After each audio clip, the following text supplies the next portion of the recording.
maknanya berbeda. Islam punya makna sendiri, iman punya makna sendiri. Tapi kalau Islam atau iman disebutkan sendirian gitu, disebutkan Islam doang, berarti Islam itu maknanya iman, iman itu juga maknanya Islam. Kira-kira paham nggak? Jadi kalau ada satu tampilan bab begitu menyebutkan Islam saja, maka Islam yang dimaksud itu ya bermakna iman. Kalau yang disebutkan iman itu juga maknanya Islam. Jadi kalau disebutkan sendiri berarti untuk dua maksud, Islam dan iman. Tapi kalau disebutkan dua-duanya, ini kan disebutin dua-duanya nih. Di awal rukun Islam, nanti setelahnya rukun iman. Maka itu punya makna yang berbeda gitu. Gambar saya bagus nggak? Bagus, Pak Ustadz. Gambar bagus. Aman, Bagus. Insya Allah. Oh, di sini ini kayaknya ininya nih apa namanya? Komputernya. Jadi gambar saya tuh malah hitam putih tuh kayak film zaman dulu. Bagus, Ustaz. Kameranya nih. Saya yang Gitu. gelap. Jadi Islam itu kalau disebutkan iman berarti Islam dengan iman punya makna yang beda. Nah, karena ini disebutkan dua-duanya, maka yang dimaksud dengan Islam di sini adalah pekerjaan zahir. Atau mungkin kita bisa sebut Islam ini adalah syariatnya begitu. Iman pekerjaan batin yaitu akidahnya. Islam itu implementasinya, iman itu keyakinannya begitu. Wa arkanul islami, rukun Islam itu khamsatun, ada 5. Jadi rukun Islam ada 5. Artinya yang disebut sebagai syariat dan dia adalah pekerjaan zahir bagi orang yang memeluk agama Islam, itu ada 5 nih syariat yang mestinya diamini dulu, diimani dulu bahwa ini bagian daripada syariat Islam. Apakah nanti dia amalkan atau tidak diamalkan, yang penting dia iman dulu bahwa Islam itu syariatnya ya 5 ini. Maksudnya 5 ini adalah syariat yang tidak boleh diingkari gitu. Karena ini bagian daripada rukun. Kalau rukun diingkari berarti keislamannya berkurang. Tapi kalau nggak ngerjain Ustaz, kalau nggak ngerjain nggak apa-apa. Yang penting dia iman bahwa Islam itu rukunnya ada 5.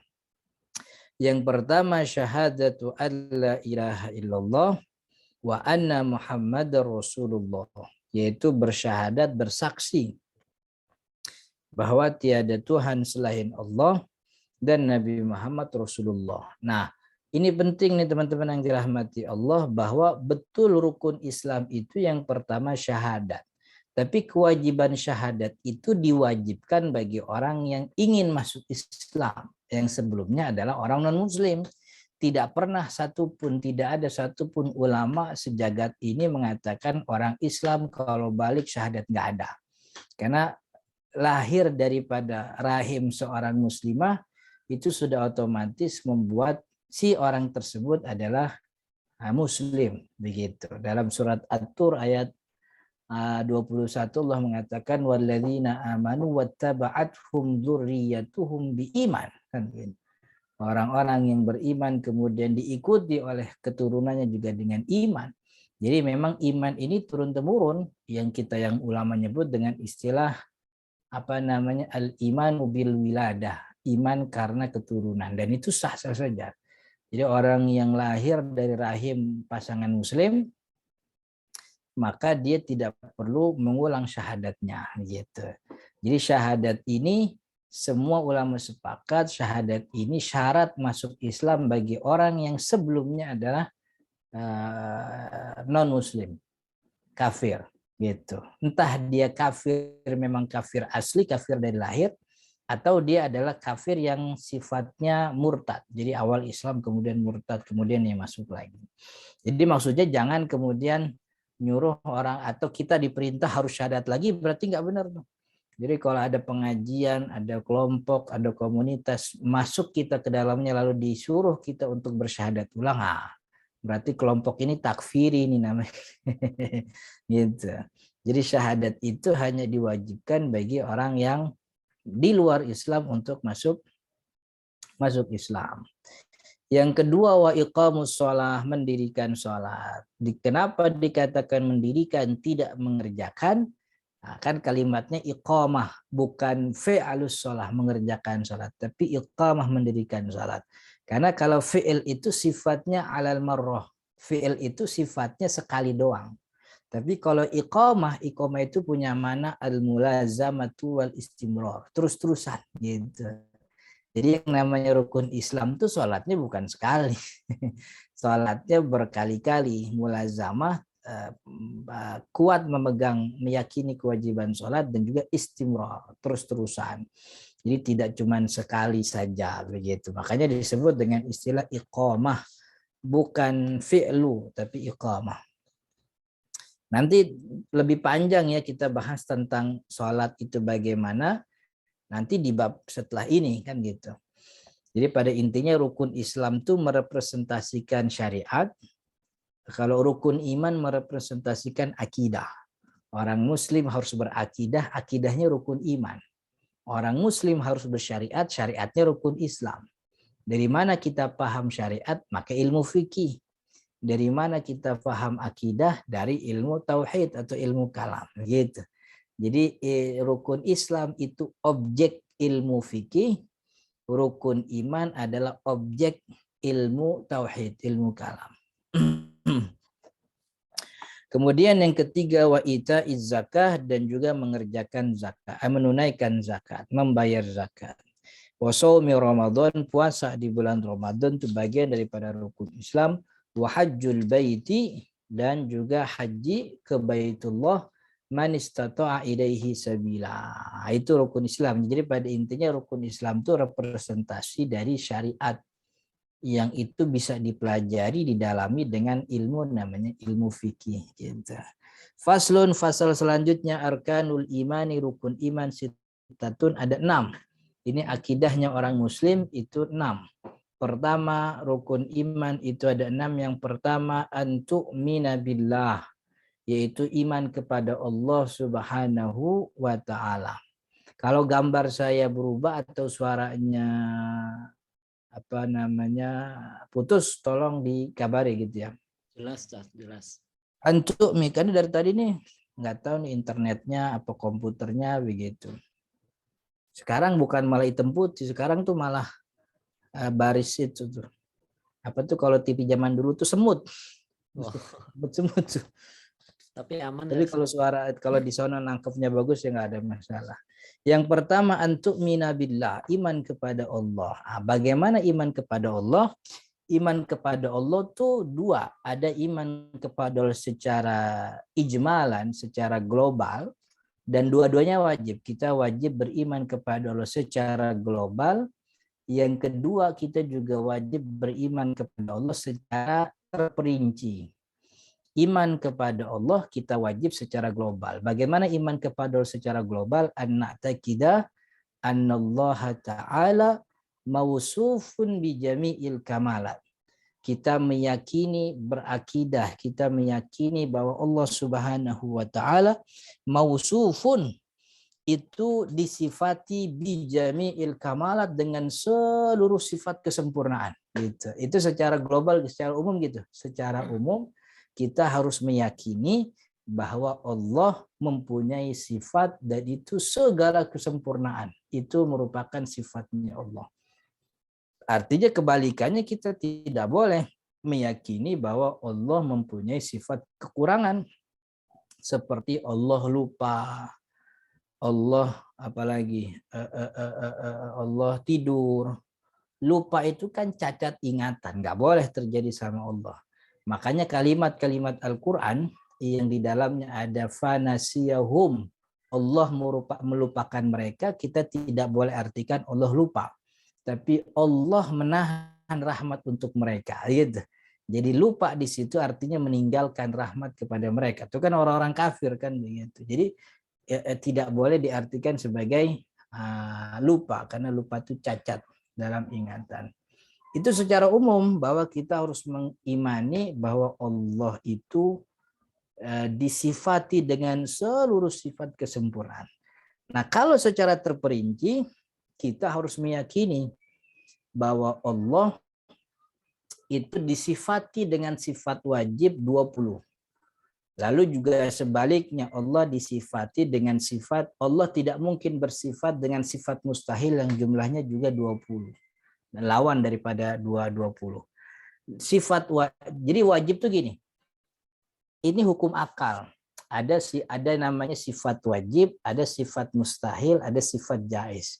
Sifat wajib itu adalah wajib itu sesuatu yang secara akal nggak boleh enggak, harus begitu. Secara akal kita manusia menghukumi bahwa Allah tuh harus begitu. Kalau nggak begitu berarti cacat. Kalau cacat, Allah cacat gitu. Jadi ada sifat, kan tadi kita bilang kesempurnaan itu milik Allah, maka sifat Allah yang maha sempurna itu tidak terbatas karena kesempurnaan memang tidak ada batasnya. Tapi kita wajib mengenal Allah, jangan cuma secara umum bahwa Allah maha sempurna, nggak cuma begitu doang.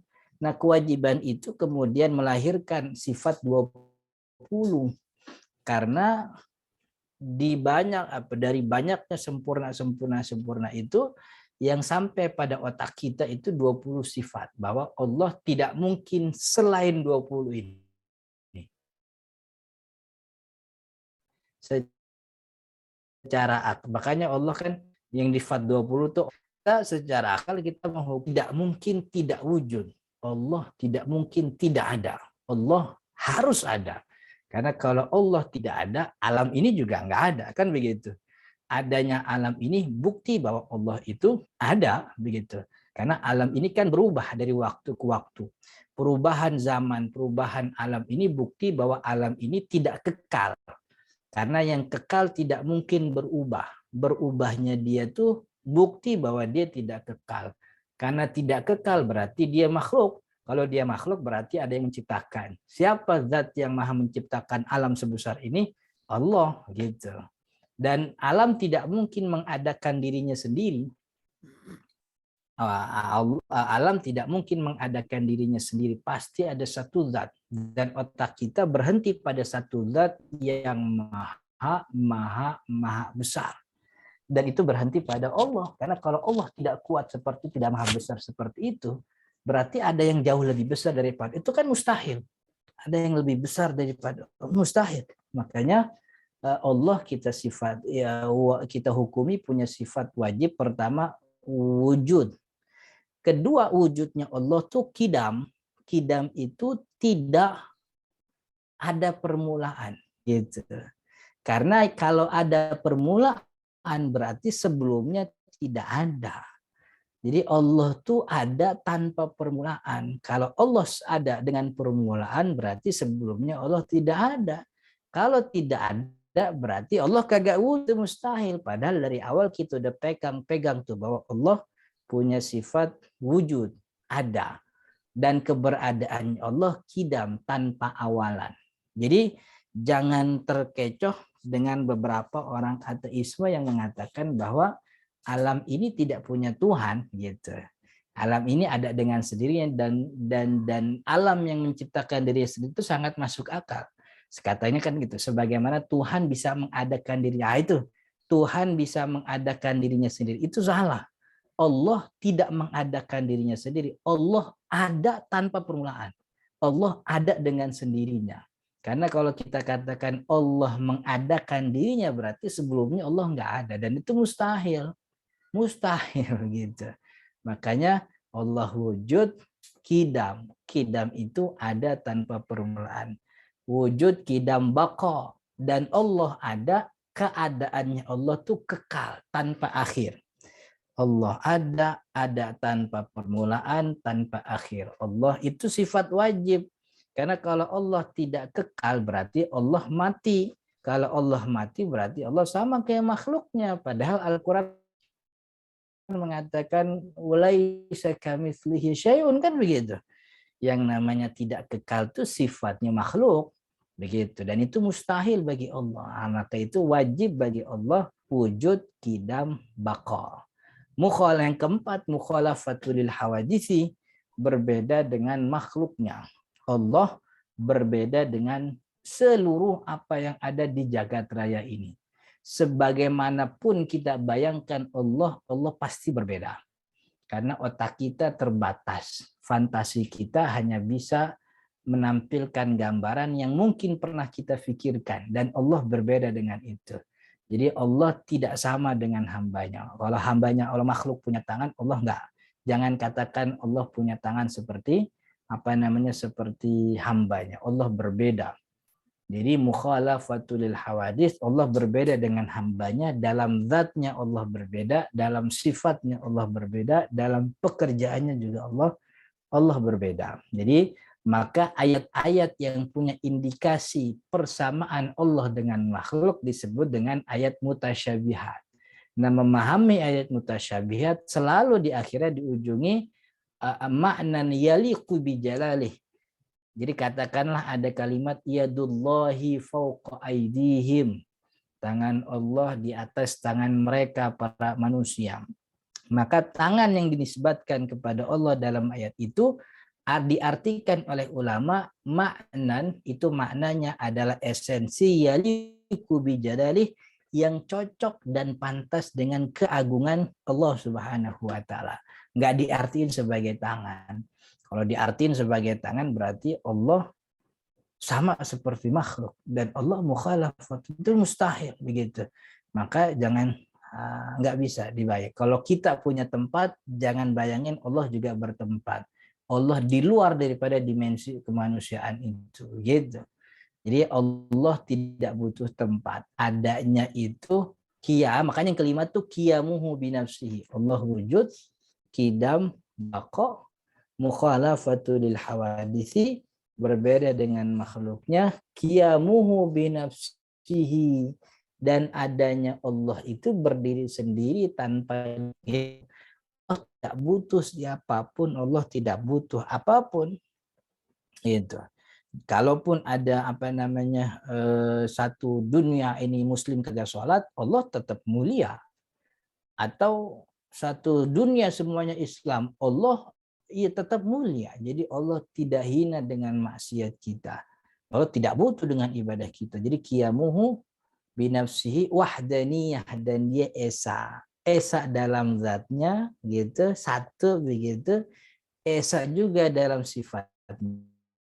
Jadi Allah satu wahdaniyah esa. Tidak mungkin ada dua, karena kalau ada itu dengan Tuhan dua. Kalau Tuhan satu pengennya A, terjadi A, sedangkan Tuhan dua pengennya B, terjadi B. Berarti B itu terjadi di luar kehendak Tuhan satu. A itu terjadi di luar kehendak Tuhan dua, dan itu mustahil bagi Allah, karena tidak mungkin ada sesuatu yang terjadi di atas muka bumi ini kecuali atas kehendak dan izin Allah. Tidak ada satupun yang terjadi di luar kendali hukum Allah Subhanahu wa taala. Gitu. Allah wujud, qidam, baqa, mukhalafatu lil. Ini hukum wajib, artinya secara akal kita menghukumi bahwa Allah harus begitu. Kalau enggak begitu berarti cacat. Kalau cacat enggak bisa jadi Tuhan, begitu. Makanya ada sifat wajib. Sifat wajibnya 20. Kenapa 20? Akal kita menghukumi sampai situ. Dan itulah yang merepresentasikan kesempurnaan. Allah wujud, qidam, baqa, mukhalafatu lil hawadisi, qiyamuhu binafsihi, wahdaniyah, esa, qudrat. Nah, gitu. 1-7 ini wujud, qidam, baqa, mukhalafatu lil hawadisi, qiyamuhu binafsihi, wahdaniyah. 1-6 ini disebut dengan istilah sifat dzatiyah.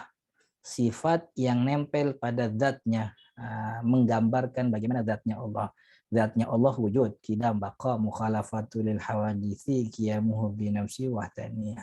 Lalu zat ini punya sifat apa? Sifatnya qudrat. Nah, Allah mampu. Qudrat itu artinya mampu. Sama sebagaimana kita mampu, kita mampu. Tapi kemampuan Allah berbeda dengan kemampuan makhluk. Kemampuan Allah tidak terbatas, kemampuan makhluk terbatas. RT, RW itu kan mampu, punya kuasa. Qudrat itu kuasa.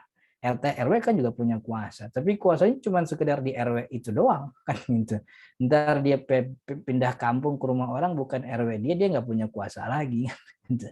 Jadi kuasanya itu terbatas, tapi Allah punya kuasa tidak terbatas. Dan kuasanya tidak seperti kuasa makhluk gitu, yang kuasanya tuh butuh orang lain, butuh benda lain. RW sih kuasa, tapi kuasanya untuk mendirikan sebuah acara butuh bantuan Satpol PP. Tidak seperti makhluk. Pernah tahu kelapa gak? Tahu kan kelapa tahu semua gitu. Coba lihat kelapa. Kelapa itu yang duluan, air duluan apa batok duluan tuh yang ada gitu. Kalau dibilang batok duluan, air masuknya dari mana coba gitu. Kalau dibilang air duluan, ya air kagak ada batok, ambak-ambakan kan begitu. Tapi dengan kudratnya Allah, Allah bisa itu menciptakan kelapa. Orang yang dikatain mampu kuasa bisa gak begitu? Kan ya, nyamuk itu matanya kecil banget. Tapi kalau kita tidur, itu lampu kita matiin, kita juga udah selimutan. Tapi nyamuk nggak pernah salah tuh nusuk badan kita. Kita udah tutupin pakai selimut, itu kuasa Allah. Dokter yang segitu gede matanya kalau operasi masih butuh lampuan. Kalau operasi dokter tuh lampunya udah 700. Banyak banget kan gitu. Tapi masih bisa salah saudara-saudara. Nah, itu kuasanya Allah gitu ya. Kelapa yang paling enak tuh kan kelapa di pinggir pantai. Tapi walaupun di pinggir pantai kelapa kagak ada yang asin tuh. Kelapa manis semua tuh. Padahal nempel sama laut begitu. Itu adalah hawadits qiyamuhu bi nafsihi wahdani qudrat iradat. Jadi kudrah itu sifat Allah mengada khususkan sesuatu dan Allah tidak mengkhususkan. Allah mampu mengadakan kekayaan. Iradah Allah dengan kehendaknya dia mengkhususkan kekayaan untuk fulan gitu. Untuk fulan gitu. Jadi tidak ada sebagaimana Allah punya iradah, iradahnya mengawinkan panas dengan api, mengawinkan dingin dengan es gitu. Jadi bukan es yang membuat itu dingin, bukan api yang membuat itu panas, tapi Allah yang membuatnya panas. Allah kawinkan, nah gitu. Maka apa namanya tadi bahwa kerjanya kita melakukan kita sesuatu itu karena apa? Karena atas dasar iman kita terhadap iradahnya Allah.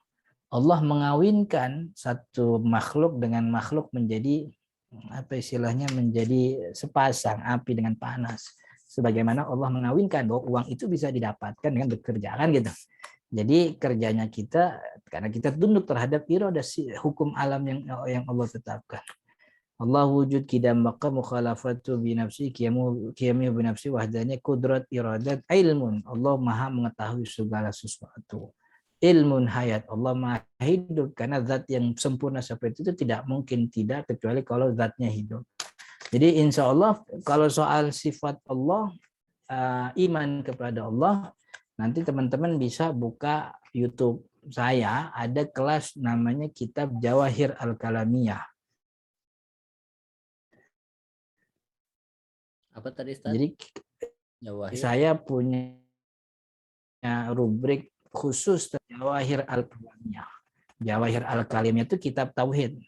Saya urai di situ, saya baca itu ada di channel saya rubrik baru. Jadi teman-teman nanti kalau mau belajar tauhid coba buka apa namanya YouTube saya nanti ketemu ada Jawahir. Kalau Jawahir dari awal sekarang nih udah 8 episode.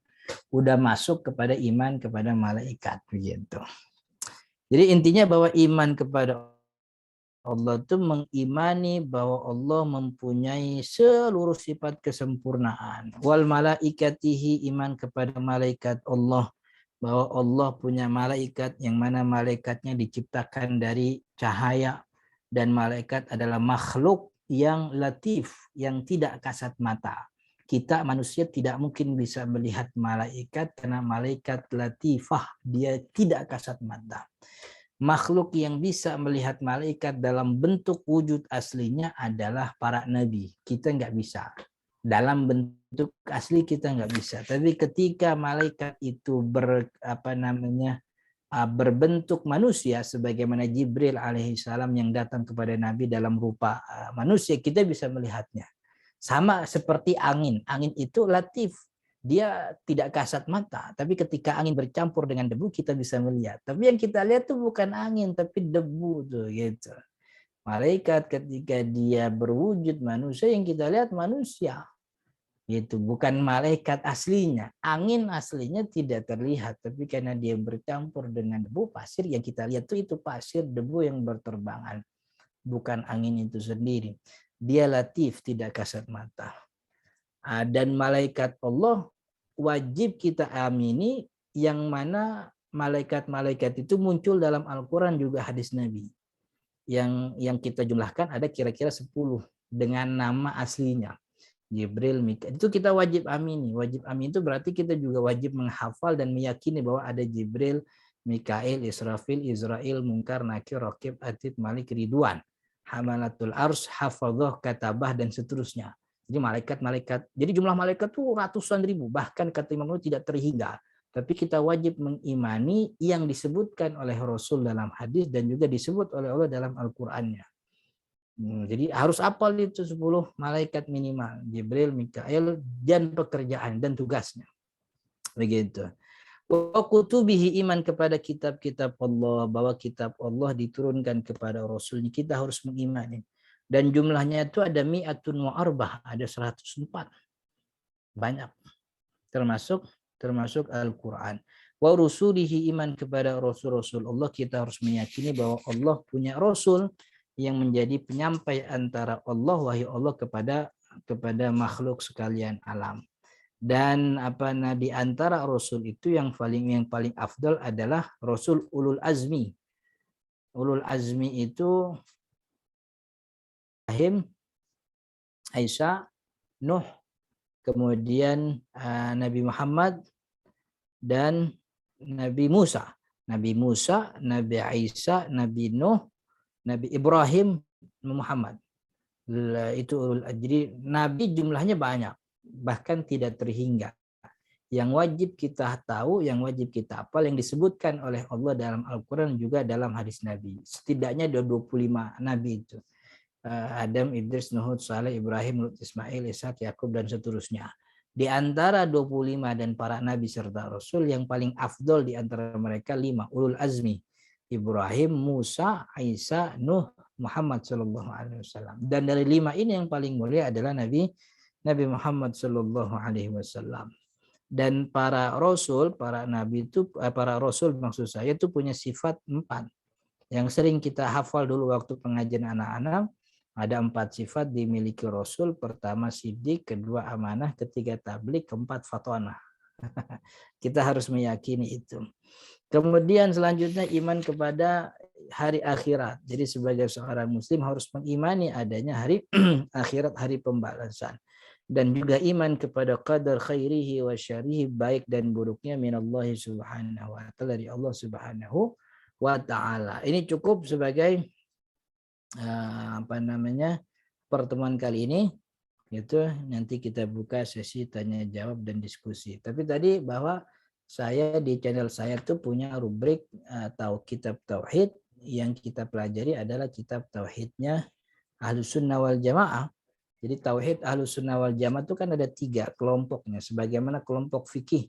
Fikih ada Syafi'i, ada Maliki, ada Hanafi, ada Hambali. Itu yang diakui 4 diakui mazhab fikih. Dalam akidah ada 3 mazhab yang diakui. Pertama Maturidi, Asy'ari, dan juga Hambali atau As-Salafi yang banyak disebut oleh orang gitu. Nah, yang saya sediakan di channel itu Jawahir Kalamnya itu kitab tauhid Asy'ari gitu. Jadi teman-teman kalau ingin belajar ya bisa di situ. Nah, itu kalau live-nya setiap hari Selasa pagi gitu. Oke, saya cukupkan di sini tentang rukun Islam dan rukun iman. Mudah-mudahan bermanfaat.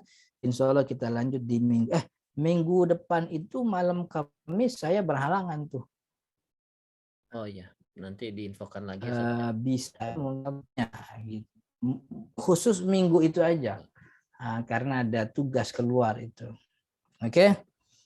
Saya kembalikan kepada Mas Ari untuk apa istilahnya memandu diskusi dan tanya jawab. Hadanallahu wa iyyakum ajmain. Assalamualaikum warahmatullahi wabarakatuh.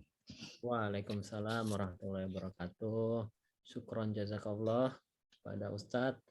Nih kita serasa flashback ke SD lagi nih ya, Ustadz ya. Terutama yang udah punya anak-anak SD ini nih ngulang lagi nih Ustadz, ini juga mulai belajar lagi nih Ustadz. Buat ngajarin anaknya paling enggak. Ya, silakan kepada teman-teman semua kalau ada yang ingin ditanyakan bisa lewat chat atau raise hand langsung, dipersilakan. Izin bertanya Mas Ari. Ya, Ustadz Hendy, silakan.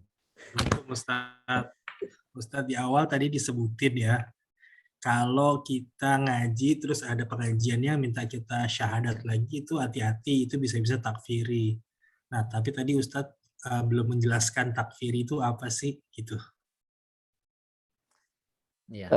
Takfiri itu Ustadz Hendy dan teman-teman yang dirahmati Allah, takfiri itu adalah sikap berlebihan dalam beragama yang beberapa kelompok Islam terjangkiti itu. Sikap berlebihan itu maksudnya adalah sikap bahwa meyakini keislaman hanya pada dirinya dan kelompoknya, tapi orang yang tidak berdiri dengan dia dan kelompoknya itu dianggap di luar Islam.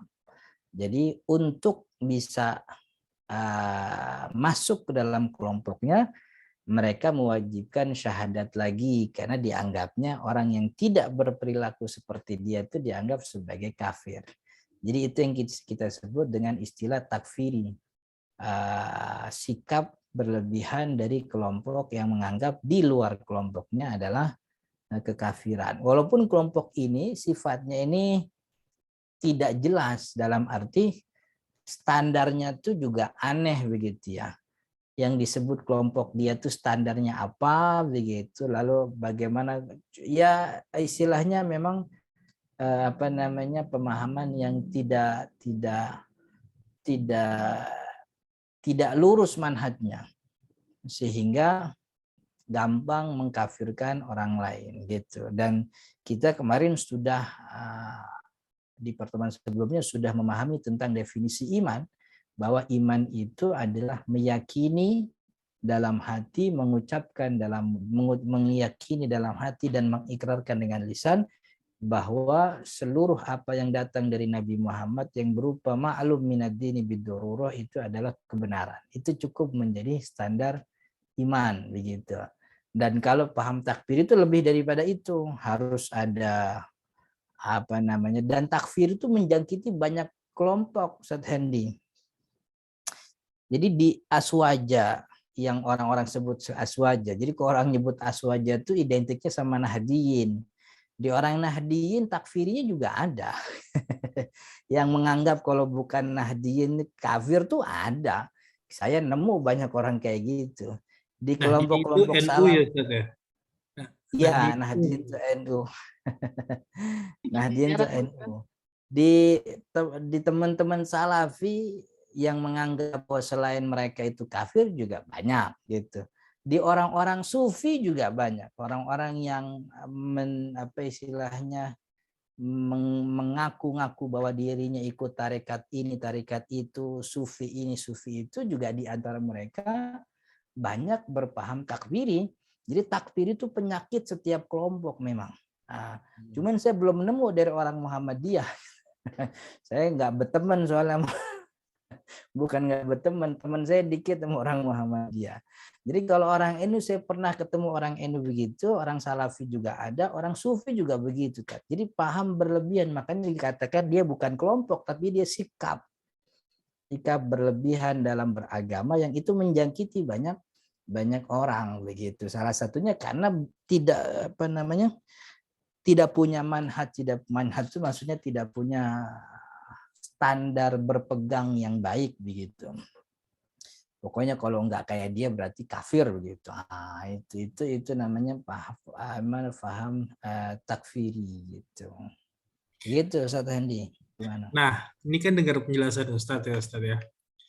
Ada orang nih baru tobat nih dari preman, Ustadz. Dengar penjelasan kayak gini bingung, saya ngikut mana ya? Ya udahlah, gue mabok aja lagi, kalau gue Islam aja bingung banget harus yang mana yang benar gitu, gimana Ustadz? Terus kita harus milih yang kayak gimana, yang mana standarnya apa gitu supaya nggak salah pilih, Ustadz. Jadi sebenarnya milih guru tuh gampang. Pertama, artinya untuk supaya tidak keliru, ikuti guru yang ulama lain atau tokoh lain itu mengakui dia sebagai guru gitu. Tokoh lain sezamannya. Ada ulama A begitu. Kita lihat pertama dari para dari tentu yang pertama dari perilaku orang tersebut. Apakah ada kejanggalan dalam perilakunya begitu ya? Apakah ada yang aneh-aneh? Kalau sholat apa enggak sholat? Puasa enggak puasa? Zakat bayar gitu? Enggak yang macam-macam gitu. Kemudian yang kedua ada pengakuan yang cukup dari tokoh sezamannya begitu. Maka itu sudah cukup untuk diikuti. Tapi ya kalau kita tinggal di Indonesia, umumnya begitu ya, kelompok yang ada tuh umumnya aman-aman aja dalam arti dia bagian dari Ahlus Sunnah. Entah dia Asy'ari atau dia Hambali gitu. Sekarang begitu ya. Maturidi hampir kagak ada di Indonesia. Dia banyaknya di negara yang tan itu, Pakistan, Kirgistan, Hind, dan seterusnya itu. Jadi kalau di Indonesia sekarang Asy'ari yang rame, yang banyak begitu. Jadi orang tobat di Indonesia patungnya guru Asy'ari. Selama dia kagak macam-macam, enggak menghalalkan perzinahan, tidak membolehkan pencurian, tidak menghalalkan berbuat buruk kepada orang tua, dan dia diakui ketokohan atau keguruannya oleh tokoh sezamannya, itu kita ikuti begitu. Karena memang sejatinya nama-nama kelompok itu bukan sapaan awam gitu ya. Awam tuh yang penting apa kata gurunya gitu. Nama kelompok tuh menjadi nggak penting. Karena mazhab orang awam itu adalah gurunya. Tinggal ngikutin gurunya bilang gitu. Selama memang dia apa yang diperintah tidak melanggar ketentuan syariat yang pokok begitu. Mungkin berbeda dalam beberapa hal dengan kelompok lain, tapi perbedaannya bukan dalam hal yang sifatnya akidah begitu ya. Kira-kira begitu Mas Hendy. Makasih Ustadz, terima kasih. Ya. Ya, ini baru tahu juga nih Ustadz. Ada lagi? Ya, baru ini juga nih Ustadz, tercerahkan juga ternyata ya bukan kelompok Ustadz ya, jadi bisa menjangkau apa saja ya. Jadi jangan digeneralisir. Kalau ada dari Wahabi takfiri, nggak semuanya Wahabi takfiri. Kalau ada dari Nahdien takfiri, nggak semuanya. Takfiri itu sikap yang berlebihan. Dia tidak identik dengan kelompok manapun. Dia ada di kelompok manapun. Gitu. Ya. Mas Ari mau nyambung pertanyaan yang tadi dikit boleh? Ya, boleh. Ya. Banyak juga boleh. Ustaz, Assalamualaikum warahmatullahi wabarakatuh. Mau nyambung yang tadi, Ustaz. Kalau di zaman sekarang ini, kalau cara kita untuk tahu bahwa guru kita ini diakui oleh ulama lain itu seperti apa ya, Ustaz? Apakah melalui sosmed atau apa? Ini kalau saya berpikirnya kalau saya baru mau mulai belajar Islam dan sehingga saya takutkan ada beberapa yang takut ya nanti aliran yang sesat atau apa, terus gimana caranya? Ya, sekarang sih bukan sesuatu yang sulit ya untuk mencari profil seseorang gitu. Pasti orang tersebut punya background pendidikan. Dengan katakanlah ustadznya kita lihat umur 40-an gitu. Dia orang Jakarta, 40-an ini berarti sezaman sama Ustadz Fulan yang kita kenal, atau mungkin orang tua kita, atau mungkin kakak kita begitu. Jadi menelusurinya ya bisa saja dengan media sosial, karena menelusuri. Tapi yang paling pertama tuh yang penting yang diucapkan dan kelakuannya dulu. Selama ucapannya itu tidak menghalalkan yang haram, kan ada sesuatu yang keharamannya itu sudah maklum minad dini bidururah. Yang kita nggak belajar aja tahu kalau itu haram. Jangankan kita, orang non muslim aja tahu kalau babi itu haram gitu. Maka kalau ada ustadz ditokohkan bilang babi halal, udah nggak benar nih. Karena keharaman babi itu sesuatu yang maklum. Saya sering ngeluarin istilah yang kurang familiar ya. Jadi maklum minad dini bidururah itu sesuatu perkara yang Allah ilhamkan kepada kita tanpa harus belajar. Seperti wajibnya sholat 5 waktu, keharaman berzina, keharaman berjudi, keharaman minum khamr, wajibnya berbakti kepada orang tua. Itu kan sesuatu yang tanpa harus belajar, Allah sudah mengilhami kepada kita pengetahuan tentang itu. Maka kalau dari situ ada yang dilanggar oleh perkataan seorang guru, itu mesti diteliti gitu. Jadi itu yang pertama, dari omongannya, dari ucapannya. Kemudian kalau memang dirasa tidak puas, orang tuh sekarang tuh sudah hampir tidak punya privacy lagi. Dengan terbukanya informasi, siapapun dia kita bisa telusuri gitu. Maka tinggal telusuri orang yang mungkin kenal kepada beliau, kita minta pendapatnya. Mah, Pak, Kak, Bang, tahu gak Ustadz ini? Gitu. Kenal gak sama Ustadz ini? Nah, gitu. Jadi itu cukup dengan makanya bagi saya begitu ya, tidak perlu istilahnya, cukuplah bagi orang awam untuk berguru kepada guru-guru yang memang setidaknya populer. Gitu ya. Dan itu wajar-wajar saja, dan memang Allah berikan istilahnya jalan untuk masing-masing setiap kita. Orang-orang yang tidak menempuh jalur pendidikan agama dari kecil itu kan hanya melihat yang populer, dan populer itu tidak istilahnya nggak ada yang macam-macam sekarang. Kita lihat ada Mamah Dede, ada Habib Nabil, ada Ustadz Abdul Somad, ada Ustadz Adi Hidayat. Itu cukup bagi saya untuk orang awam mengikuti mereka itu gitu. Kalaupun di antara mereka ada perbedaan, itu perbedaan yang biasa-biasa saja dalam masalah fikih gitu. Tapi akidahnya semuanya selamat. Jadi itu juga yang disebutkan oleh Imam Ibnu Qudamah, salah satu bukti lurusnya seseorang guru itu diterima oleh banyaknya. Jadi ajarannya diterima oleh banyaknya orang. Karena muslim tidak mungkin bersepakat dalam kemaksiatan. Jadi diterimanya orang tersebut oleh banyak orang membuktikan bahwa orang tersebut memang layak untuk diikuti begitu. Cukup atau gimana? Mau nambahin dikit boleh nggak, Ustaz? Akhirnya saya sempat mikir, apakah seorang guru kita dalam berislam itu perlu juga memiliki landasan keilmuan yang relevan, misalnya pernah sekolah di Al-Azhar atau apa gitu, Ustaz. Atau kan beberapa saat ini kan yang kita lihat mungkin latar belakangnya bukan sekolah Islam, tapi beliau setelah itu mempelajari Islam secara otodidak. Apakah hal tersebut diperbolehkan, Ustaz? Ilmu itu ada istilah al-ilmu fis sudur la fis sutur katanya. Ilmu itu yang ada dalam dada, bukan yang ada di atas kertas. Jadi entah kuliah di mana, selama perilakunya baik, ajarannya tidak menyimpang begitu, walaupun punya background yang, karena ada beberapa guru-guru kami juga yang background pendidikan formalnya itu bukan kuliah syariah, bukan di Universitas Islam, tapi di luar itu beliau mungkin mengaji, kalau bahasa kerennya mulazamah kan begitu. Mulazamah kepada seorang guru, dan itu banyak sekali.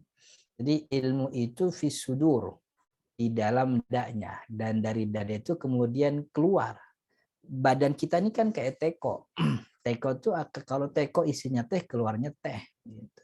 Kalau teko isinya kopi, keluarnya kopi. Badannya kalau terisi dengan ilmu syariat, keluar tuh ilmu syariatnya, kelihatan gitu. Tapi backgroundnya bukan ini. Selama yang diajarin bukan melawan orang tua, yang diajarin bukan ninggalin sholat, kenapa harus dicegah begitu? Jadi apa namanya, tidak menjadi ukuran. Kalau orang untuk menjadi guru harus bertitel apa namanya, kuliah A, kuliah B, seterusnya begitu. Tapi yang penting apa yang beliau punya dari banyak ilmu agamanya begitu. Oke? Sip. Jazakumullah khair, Ustaz. Iya. Ya. Yang Saya tuh kuliah syariah. Salah satu teman saya sekarang itu ada yang jadi badut ulang tahun. Profesional.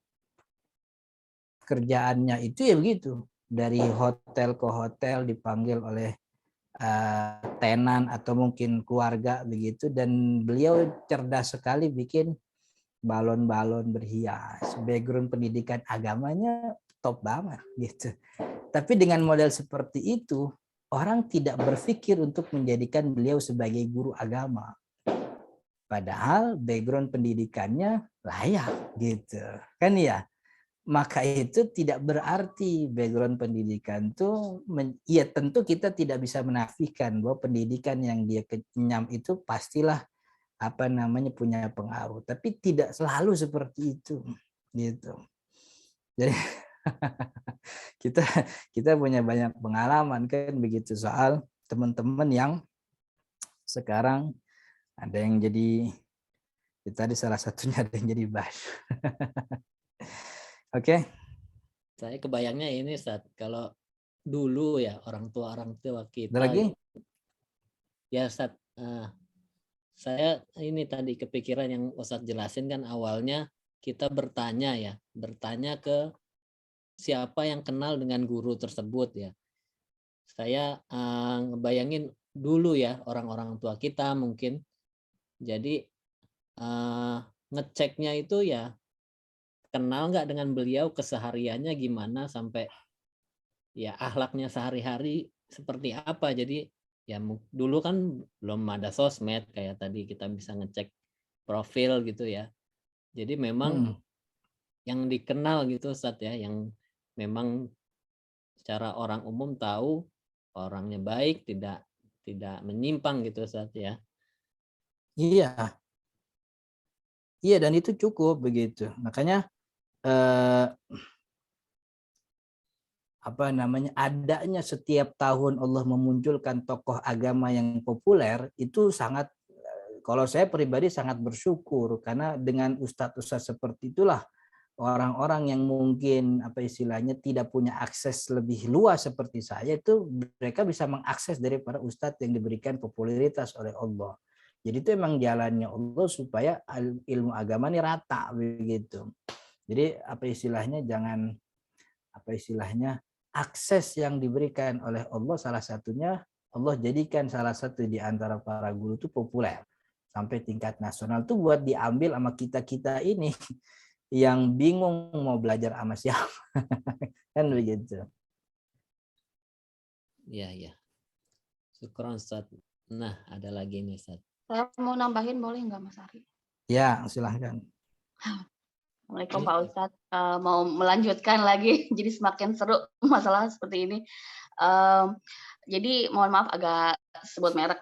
Ada pengikut ya jamaah salaf nih, yang mereka tuh hanya mau berguru dengan Ustadz salaf aja. Menurut Pak Ustadz gimana ya itu? Jadi nggak mau, kalau selain salaf nggak mau gitu. Kayak Ustadz ya itulah gitu tahu, jadi nggak mau kalau ustadz yang lain kayak ustadz radikal gitu yang dicap radikal sama pemerintah, nggak mau nonton kayak gitu, punya ustadz salaf aja. Pak Ustadz gimana? Itu aja. Ya itu aja, saya ingin melihat pandangan dari Pak Ustadz. Gimana ulang? Ada jamaah salafi gitu yang baru belajar. Iya, saya paham. Tadi ujungnya apa tadi maksud? Ya pengen melihat pandangan Pak Ustadz tentang fenomena itu aja gitu. Kalau melihat teman-teman itu bukan hanya terjadi di teman-teman Salafi, di teman-teman Nahdiyin, teman-teman Perti, teman-teman Persis juga begitu. Mengeksklusifkan diri untuk belajar pada ustadz tertentu, dan buat saya itu sangat bagus sekali. Sah-sah saja, tidak ada masalah. Yang jadi masalah itu ketika dia menyalahkan orang, itu yang jadi masalah. Kalau yang namanya ngambil dari satu guru, ya emang harus begitu. Jadi ibaratnya ibadah kita nih punya tanggung jawab. Lu sholat kenapa begitu lu? Gua kan kalau malam Sabtu ngaji sama Ustadz Fulan bin Fulan. Ustadz Fulan bin Fulan ngaji begini, dia ajarin kalau sholat begini. Ada tanggung jawabnya gitu. Selama memang mengajinya dengan tujuan agar punya pertanggungjawaban dalam ibadah, dan memang diharuskan begitu. Malah bagus saya bilangnya. Yang nggak bagus tuh pemikiran sempitnya yang mengatakan bahwa ustadz lain itu tidak lurus akidahnya, ustadz lain itu tidak benar, itu yang nggak boleh. Tapi mengkhususkan diri untuk belajar pada satu ustadz itu bagus, cuman pemahaman bahwa orang lain keliru itu yang nggak boleh dikembangkan gitu. Nah, itu yang terjadi di beberapa kelompok. Memang yang jeleknya ustadznya juga nyuruh begitu. PA banget itu. Jadi justru saya senang gitu. Berarti orang udah sadar dengan agama, dia mau mencari sandarannya, kan begitu. Di mana dia rasa aneh sih, lihat-lihat kayaknya Ustadz Fulan bagus. Dia belajar Ustadz Fulan. Ustadz Fulan punya pengajian malam apa, ikutin gitu. Tapi tidak berarti selain Ustadz Fulan kemudian itu yang nggak boleh. Tidak boleh dikembangkan pemahaman bahwa selain Ustadznya itu keliru. Dan kadang-kadang memang masalahnya muncul dari gurunya itu sendiri yang memang tidak siap dengan perbedaan. Padahal perbedaan itu sesuatu yang niscaya, begitu. Jadi buat saya ambil satu guru silahkan, gitu. Bahwa itu sebuah kebaikan. Tapi jangan kalau bahasa kerennya mengeksklusifkan kebenaran hanya untuk gurunya saja, gitu. Makanya tuh mindsetnya ya, ketika melihat ada sesuatu yang berbeda tuh jangan langsung wah ini nggak diajarin sama guru aneh kayaknya salah gitu. Justru mindsetnya tuh dirubah. Jangan-jangan ada ilmu yang belum aneh pelajari dari guru aneh, kan begitu. Kok ada yang begitu? Maka mindset yang seperti itu membuat orang terus ingin mencari tahu, bukan untuk malah menyalahkan orang lain begitu. Oke? Udah jelas? Cukup ya? Maksudnya tadi sudah cukup menjawab gitu ya? Ya. Cukup Pak Ustadz, terima kasih. Ustadz, ada pertanyaan di chat nih. Assalamualaikum Ustadz, mau bertanya tentang rukun Islam kelima, yaitu pergi mampu. Nah, yang dimaksud mampu ini bagaimana Ustadz? Apakah dari segi materi atau dari segi apa nih? Terus bagaimana bila umroh dulu atau haji dulu gitu?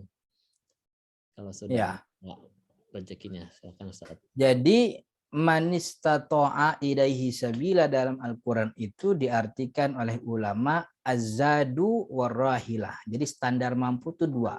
Pertama zad itu bekal, yang kedua rahilah kendaraan.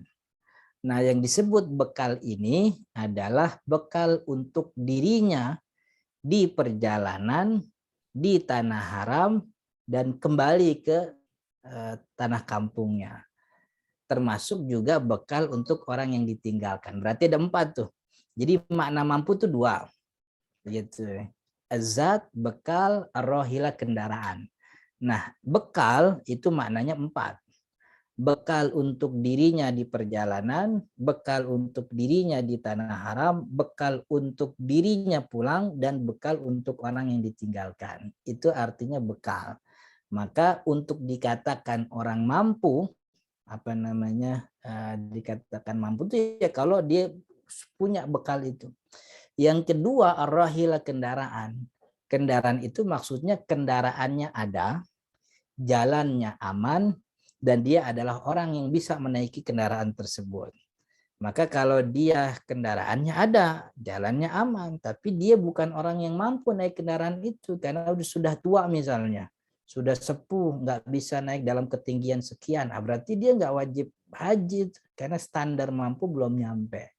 Begitu. Jadi itu yang disebut apa namanya mampu. Azat, bekal, dan juga kendaraan begitu. Nah, lalu haji dulu atau umroh dulu. Haji dan umroh itu kewajiban yang sama. Jadi dua-duanya sama-sama wajib. Umroh ya wajib, haji ya juga wajib. Dan kewajiban haji dan umroh itu kewajiban yang sama dalam arti cukup sekali seumur hidup. Begitu. Maka apa namanya sebahagian ulama mengatakan bahwa orang tidak boleh mendaftarkan diri atau tidak boleh berangkat umroh sebelum mendaftarkan diri untuk haji. Setidaknya store 25 juta. Kalau sekarang 25 juta ya entah tahun besok berapa. Sekarang store untuk masuk kita sebagai orang yang dapat porsi haji itu 25 juta. Jadi 25 juta yang kita punya harus haji dulu, jangan umroh dulu. Tapi kan haji lama, ya emang lama, cuman setidaknya kita beli porsinya dulu sebagai pengguguran kewajiban. Kenapa haji dulu? Kemul haji dulu yang disebutin wal umrata lillah. Gitu. Dan ini yang saya lebih condong ke situ bahwa haji dulu. Haji dulu bukan berarti nggak boleh berangkat umroh. Haji dulu tuh yang penting daftarin dulu porsi kita, gitu. Nanti tahun depan belum dapat berangkatnya tapi udah punya porsi, kemudian kita punya rezeki mau umroh, nggak apa-apa umroh. Yang penting kewajiban haji sudah selesai kita laksanakan itu dengan mendaftarkan porsi haji kita, gitu. Jadi kalau pakai pemahaman haji dulu bentuknya kayak tadi. Jadi dia tidak boleh berangkat umroh sebelum dia mendaftarkan dirinya untuk satu porsi haji, gitu. Makanya duit yang disiapin buat porsi. Dan itu yang saya lakukan bersama keluarga dan istri. Jadi lebih dulu ngumpulin duit, dapat 50 juta, daftar dua-duanya. Nah, suami istri. Terus dapat lagi rezeki, alhamdulillah berangkat umroh. Berangkat umrohnya menjadi nggak ada masalah karena haji sudah kita kerjakan. Tapi sebagian ulama lain mengatakan kewajiban haji dan umroh itu bukan kewajiban tertib. Itu kewajiban yang sifatnya ya opsional. Wa atimul hajja wal umroh. Wow dalam kalimat antara haji dan umroh itu tidak diartikan litartib. Dia lil atof saja, hanya memisahkan saja bahwa kewajiban haji berbeda dengan kewajiban umroh, kan gitu. Buktinya ketika orang-orang yang baru berangkat haji pertama kali yang dia lakukan tuh umroh duluan di tanah haram. Kan ya? Umroh dulu dia kerjain, setelah itu baru berangkat haji. Kan haji kan wukuf gitu. Mulainya wukuf tanggal 9. Sebelum itu dia umroh dulu. Dan ulama nggak ada yang menyalahkan itu. Jadi memang ada dua pendapat itu. Jadi kewajiban haji dan umroh sama itu ya kewajibannya. Jadi mau haji dulu umroh dulu nggak ada masalah.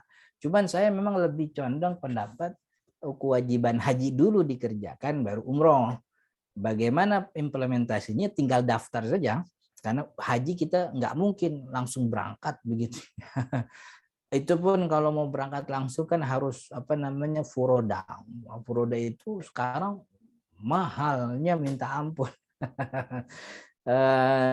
Terakhir saya dengar saya punya teman di Depok tuh dia bayar 325 juta untuk haji furoda, dan itu 300 juta beli tanah itu kalau saya kan begitu. Beli tanah, bikin pesantren, bikin majlis salim gitu. Jadi itu mahal, maka daftar dulu. Tapi bagi orang-orang yang mengatakan mengikuti pandangan nggak usah umroh dulu, ya nggak apa-apa, silahkan gitu. Jadi tidak ada larangan untuk melakukan umroh terlebih dahulu begitu. Oke?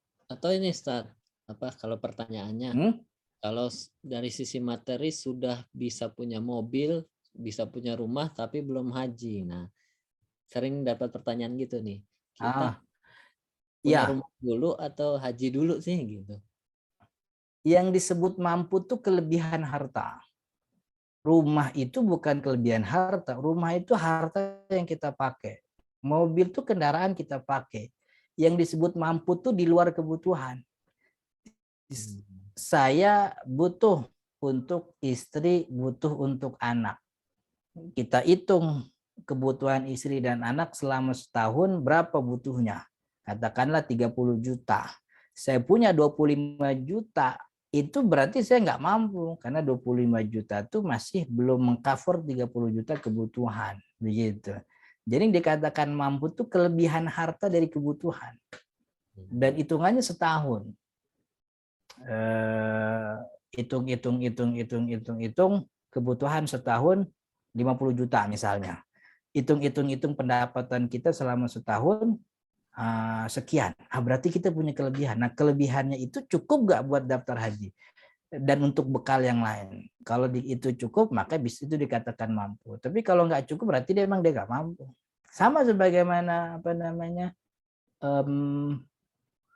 kurban. Kurban kan dikatakan mampu kalau dia punya kelebihan dari harta yang dibutuhkan untuk beli 1 ekor kambing minimal kan gitu. Dan itu kebutuhannya cuma 4 hari tuh. Idul Fitri 3 hari tasyrik. Idul Fitri 3 hari tasyrik butuh untuk keluarga 10 juta misalnya atau 5 juta. Dia punya harta 10 juta. Berarti kan dia punya kelebihan 5 juta di luar dari kebutuhan. Jadi kalau haji kebutuhannya hitung setahun. Tapi kalau kurban itu 4 hari kan gitu. Oke? Ya. Masih ini sih kembangannya nih Ustaz. Kadang-kadang ada juga pernah dengar juga rumah itu kewajiban punya atau kan nggak pernah dengar juga sih nggak harus punya gitu ya kan, bisa ngontrak bisa apa gitu ya. Tapi beberapa juga tidak daftar haji dengan alasan belum punya rumah gitu Ustaz. Iya, itu kan jadi karena kewajiban tempat tinggal yang disebut itu kan kewajiban memberikan tempat tinggal, bukan kewajiban memberikan rumah pribadi. Jadi kalau sudah punya tempat tinggal walaupun itu ngontrak, berarti kan ngontrak itu kan bayar di awal. Untuk berapa setahun? Berarti selama setahun itu tempat tinggal dia gitu. Jadi tidak bisa dijadikan alasan untuk menunda bayar haji dengan alasan gak punya rumah gitu. Saya dengan segala hormat ya, 50 juta saya kumpulin buat daftar berdua 25 itu waktu itu saya masih ngontrak. Saya paksain biar bisa dapat 50 juta karena buat saya ini kewajiban. Jadi saya pikir kan wajib sholat saya udah ngerjain. Wajib puasa Ramadan insya Allah tiap Ramadan kuat. Wajib zakat. Kalau punya duit emas banyak kan zakat. Selama ini kan nggak punya kan gitu. Nah tinggal wajib haji nih. Wajib haji ngumpulin tuh duit. Kenapa? Jangan sampai kita wafat dalam keadaan kita mampu. Tapi belum daftar. Dan itu menjadi kemaksiatan akhirnya. Padahal ini adalah kewajiban yang bagian daripada rukun Islam. Jadi paksain tuh biar makanya punya tabungan, maksudnya tabungan khusus. Jadi di lemari kita ada 1 kotak, 1 amplop khusus untuk haji. Taruh sehari 20.000, 50.000 gitu ya. Jadi dulu saya punya tabungan haji begitu. Di rumah itu setiap hari harus naruh pokoknya berapa aja 20.000, 50.000 begitu. Pokoknya duit punya nggak punya pokoknya naruh di dompet ada duit sisa kemarin taruh begitu. Alhamdulillah 5 tahun 5 tahun itu baru kumpul daftar karena itu kewajiban agama gitu dan sebagai kepala rumah tangga bertanggung jawab atas ibadahnya orang-orang yang di bawah tanggungan kita. Maka jangan sampai kewajiban itu tinggal. Kita mesti marah kalau ada anggota keluarga yang nggak sholat. Kita juga sama marahnya kalau ada orang keluarga yang mengabaikan puasa. Kita juga boleh menegur orang keluarga yang mengabaikan kewajiban zakat padahal udah wajib. Begitu juga kita marah ketika anggota keluarga mengabaikan kewajiban haji. Jadi harus nabung, gitu. Jangan sampai nanti wafat dalam keadaan mampu, tapi belum daftar. Gitu. Jadi usahain Allah tidak akan mengabaikan pekerjaan atau niat kita. Jadi harus pasang azam, gitu. Ini kan haji ini kewajiban yang waktunya panjang. Sama seperti sholat zuhur. Sholat zuhur itu kewajiban yang waktunya panjang. Artinya kalau orang sudah sholat zuhur, dia masih bisa sholat zuhur lagi karena waktunya panjang begitu. Haji juga sama. Itu yang kita sebut dengan istilah wajib muwassa. Kewajiban yang waktunya luas, panjang. Nah, kewajiban yang waktunya luas, yang waktunya panjang, itu kewajibannya bukan mengerjakan di awal waktu. Di awal ketika zuhur datang, Allahu Akbar, kita nggak punya kewajiban sholat di awal waktu. Yang diwajibkan bagi kita, karena waktunya panjang, yang diwajibkan bagi kita itu adalah azam untuk melakukan sholat zuhur. Kalau sholat zuhur di awal waktu dapat pahalanya top, di tengah waktu boleh, di akhir waktu juga nggak ada masalah. Ketika waktu zuhur itu datang, yang diwajibkan bagi seorang muslim itu azam. Azam itu niat. Ya pokoknya ntar lah gue beres, gue sholat zuhur gitu. Tapi ketika masuk waktu zuhur sama sekali nggak punya azam, dia berdosa. Tapi kan waktu zuhur panjang Ustaz. Iya waktu zuhur panjang. Kewajiban yang waktunya panjang, kewajibannya tuh azam di awal waktu. Begitu. Haji juga sama. Kewajibannya panjang Ustaz. Seumur hidup kan cuma sekali. Iya betul. Tapi ketika orang sudah punya kemampuan harus punya azam. Bentuk azamnya apa? Tabungan nggak punya, kita selalu ngomong mau berangkat ke Mekah, tapi background HP kita nggak pernah tuh ada gambar Mekah. Kita ngelihat jangan Mekah aja nggak pernah terdetak hati kita, kan begitu. Kalau emang punya azam tuh minimal pajang tuh gambar Mekah di halaman rumah, di halaman keluarga, biar jadi pengingat buat kita. Begitu azam. Jadi harus kewajiban yang waktunya panjang. Kewajiban buat kita itu adalah azam, gitu. Harus punya azam. Bentuk azamnya apa? Alhamdulillah Ustaz, saya punya tabungan. Ya tiap hari menabung 5.000 kan begitu. Ada azamnya. Tapi sama sekali nggak punya azam. Foto Ka'bah nggak ada, keinginan nggak pernah diomongin, tabungan juga nggak punya, kan gitu. Azamnya mana? Padahal tabungannya melimpah, begitu. Yang melimpah gitu ya. Yang enggak ya mudah-mudahan Allah bikin melimpah. Jadi maksud saya itu, jadi kewajibannya itu adalah azam. Jadi kita harus punya azam. Saya bertekad bahwa tahun ini harus terkumpul 25 juta biar daftar. Itu. Saya udah bikin tabungan khusus di lemari. Jadi setiap pulang naruh duit sekian. Gitu. Atau langsung bikin rekening khusus. Nah, itu teknis kita. Yang penting harus punya azam begitu. Oke? Iya. Jazakallah Ustaz. Gimana, ada lagi? Masih ada pertanyaan? Boleh deh, Ri. Kalau masih boleh. Ya. Kalau masih diperbolehkan mau bertanya. Boleh, silahkan. Assalamualaikum Ustadz, izin bertanya pertanyaan awam. Rukun iman kan salah satunya tadi mengimani semua kitab suci. Berarti kita mengimani juga Taurat, Zabur, Injil selain Al-Quran. Itu bentuk mengimaninya kita bersikapnya seperti apa sih Ustadz? Apa cuma cukup mengimani kalau semua kitab itu yang turunkan Allah, atau juga kita perlu untuk seenggaknya mempelajari secara garis besar gitu Ustadz? Ya. Terima kasih. Jadi ya bentuk, tadi Mbak siapa tuh yang nanya? Nadia Ustadz. Oh Mbak Nadia. Ya. Jadi bentuk keimanannya mengimani bahwa Allah menurunkan kitab-kitabnya kepada para nabinya. Apa yang tersebut dalam Al-Quran atau dalam hadis Nabi dengan namanya kita imani, seperti Taurat. Kita imani cukup bahwa Taurat itu kitab Allah diturunkan kepada Nabi Musa. Ada kitab Injil diturunkan oleh Allah kepada Nabi Isa. ada Zabur kepada Nabi Daud begitu. Ada Nabi Ibrahim yang diturunkan kepadanya suhuf, lembaran-lembaran wahyu. Kita cukup mengimani bahwa kitab-kitab itu adalah dari Allah, diturunkan kepada para nabi dan rasulnya melalui perantara atau juga melalui tanda-tanda yang lain gitu. Seperti Nabi Musa yang pernah wa kallamallahu Musa taklima. Allah buka hijab antara Musa kepada Allah sehingga Nabi Musa bisa mendengar perkataan Allah. Jadi cukup mengimani seperti itu saja, dan juga kita mengimani bahwa seluruh kitab-kitab yang sudah diturunkan oleh Allah itu disempurnakan di dalam Al-Qur'an gitu. Jadi apa yang terkandung dalam Taurat berupa, jadi kalau di kita buka lebih dalam, dan itu bukan kewajiban mengetahui isi Taurat begitu. Ulama menyebut Taurat itu berisi ibrah, kalau bahasa kita quote gitu, ungkapan ungkapan indah.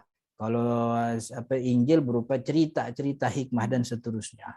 Kita nggak perlu mengetahui isinya, tapi kita meyakini bahwa Injil itu turun kepada Nabi Isa dan seterusnya itu. Begitu. Masya Allah. Baik Ustadz, jazakumullah khairan katsir. Ustadz, satu lagi mungkin terakhir Ustadz. Ini ya, ada yang baru bergabung pekan kemarin nggak ikut. Intinya bertanya apa arti Safinatun Najah dan kitabnya seperti apa? Jazakallah. Safinatun Najah itu secara bahasa artinya safinah itu bahtera, najah itu selamat, bahtera keselamatan. Jadi Syekh Salim bin Sumer menamakan kitabnya Safinah karena memang sebagai harapan bahwa kitab yang dia tulis ini menjadi bahtera keselamatan seorang muslim dalam kehidupannya, untuk bisa selamat. Karena muslim kan harus meyakini bahwa hidupnya bukan cuma di dunia tapi di akhirat. Keselamatan kita bukan cuma di dunia. Kalau bisa selamat dunia kan yang penting punya pendidikan. Orang kalau pendidikannya tinggi, insya Allah dapat pekerjaan yang layak. Kalau dapat pekerjaan yang layak, insya Allah pemasukannya pun cukup. Selamat di dunia, gitu. Tapi kalaupun dia nggak punya pendidikan, dia mungkin punya pengalaman. Pendidikannya mungkin nggak ada, tapi pengalamannya banyak. Dari pengalamannya itu dia belajar, kemudian dia bisa sukses. Di dunianya selamat. Atau mungkin pendidikan nggak punya, pengalaman nggak ada, tapi dia punya kenalan, koneksi, gitu. Ini namanya nasib. Nggak punya pendidikan, nggak punya pengalaman, tapi bapaknya misalnya komandan Hansip, misalnya, diangkat dia akhirnya jadi komandan Hansip, dunianya selamat, aman dunianya. Tapi untuk akhirat selamat itu kan bukan jabatan kita, bukan uang kita, tapi kan prestasi ibadah. Prestasi ibadah. Dan dari mana kita bisa melakukan ibadah daripada petunjuk para ulama? Gitu. Salah satunya ini Safinatun Najah adalah petunjuk untuk kita beribadah kepada Allah, bahtera keselamatan begitu. Dan isinya kitab fikih. Jadi Safinatun Najah itu kitab fikih syariat, isinya ibadah keseharian, tapi dimulainya dengan bab tauhid tadi sudah kita bahas, yaitu tentang rukun iman dan juga rukun Islam. Nanti besok kita masuk kalimat tauhid yang itu berisi makna tasawuf yang cukup dalam. Insya Allah kita bahas di minggu akan datang. Setelah itu masuk kita bab fikih syariat dari mulai bab thaharah gitu ya. Dan saya kira cukup itu sebagai jawabannya. Dan ini Mas Ari minggu depan tuh malam Kamis karena ada tugas keluar. Entah kita majukan malam Rebo atau mungkin kita undur malam Jumat begitu untuk besok. Oh ya. Nanti setiap selama Ramadan kita tidak berhenti, tetap malam Kamis begitu ya. Ya kalau habis Ramadan mungkin ada tarawih kira-kira jam 9 lah begitu. Atau mungkin nanti kalau Ramadan mau berubah diganti pada subuh misalnya begitu, nggak ada masalah juga begitu. Oke? Ya, Ustaz. Jazakallah. Nanti kita infokan lagi Ustadz ya ke jamaah juga untuk pekan depan seperti apa. Mudah-mudahan nanti tetap terinfo jemaah-jemaah yang ikut di sini. Baik, udah hampir 9:30 nih, mungkin kita cukupkan dulu untuk hari ini. Seru tanya jawabnya. Nanti kita sambung lagi ya di pertemuan pekan depan, insya Allah. Minta tolong ke Ustadz untuk menutup dengan doa mungkin Ustadz.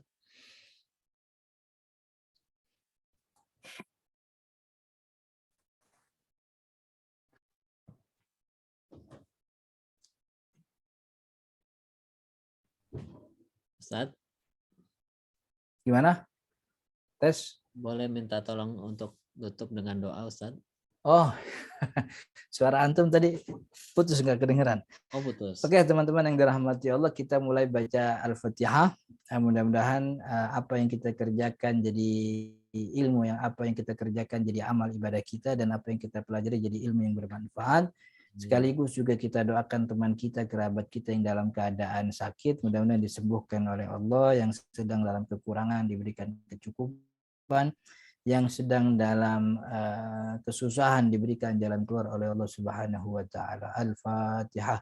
A'udzubillahi minasyaitonir rajim. Bismillahirrahmanirrahim. Alhamdulillahirabbil alamin. Arrahmanir rahim. Maliki yaumiddin. Iyyaka na'budu wa iyyaka nasta'in. Ihdinas siratal mustaqim. Siratal ladzina an'amta 'alaihim ghairil maghdubi 'alaihim waladdallin. Amin. Allahumma shalli 'ala sayyidina Muhammad wa 'ala ali sayyidina Muhammad. Allahumma ighfir lana dhunubana wa liwalidina warhamhum